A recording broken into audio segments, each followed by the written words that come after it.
ئەبوبەکر کاروانی و یەکگرتووی ئیسلامی گەیاندیانە مریشکە ڕەشە. ئەبوبەکر کاروانی بۆچی داوای لە یەکگرتوو کرد کە دەمی ئەندامەکانی دابخات. دوای شەڕ و ململانەکانیان و تەنانەت باس و خواسی پێدانی پۆستی ئەمیری گشتی بە ئەبوبەکر کاروانی، ئێستا دۆخەکە گەیشتۆتە ئاستێک ئەبوبەکر کاروانی داوای داخستنی دەمی یەکگرتوەکان دەکات بۆ پاراستنی کوردستان. هەرچەندە لە کۆنگرەی نوێمی یەکگرتوودا هەریەکە لە ئەبوبەکر کاروانی و ئەبوبەکر هەڵەدەنی و چەند ئەندامێکی تر بە فەرمانی ئەمیری گشتی دوورخرانەوە، بەڵام ئێستا لە ئومێدی گەیشتنەوە بەیەک بۆتەوە شەڕ و ئاڵۆزی زیاتر. بە ژێری زانیاریەکانی واگۆن، ئەبوبەکر کاروانی ئەندامی پێشوو مەکتەبی سیاسی یەکگرتووی ئیسلامی کوردستان حیزبەکەی پێشووتری ئاگادار کردوتەوە کە دەمی پەرلەمانتارەکانیان بگرن و چیتر نەبنە مەترسی بۆ سەر بەرژەوەندیەکان هێرمی کوردستان.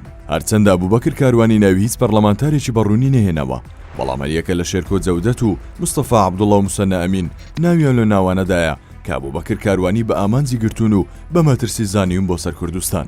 لە ماوەکانی ڕابردوودا بەشێک لە ئەندامان و پەرلەمانتارەکانی یەکگرتوو وەک دەستپێکی حەملەی هەڵبژاردن دژی هەرێمی کوردستان وەستانەوە، خۆیاندایە پاڵدژبەرانی خەڵکی کوردستان، ئەمەش تووڕەی بەشێک لە چاودێرانی بە قورسی لێکەوتەوە. ئەبوبەکر کاروانی کە خۆی پێشووتر کاندید و ڕکابەری سەلاحەدین بەهادیم بووە بۆ پۆستی ئەمیری گشتی، بەڵام ئێستا گەیشتۆتەوە بڕوایە یەکگرتوو هەڵگری هیچ فکرێکی نیشتیمانی نییە و تەنها لەسەر باوەڕبوون بە ڕێبازی ئیخوانی بوون کار دەکات.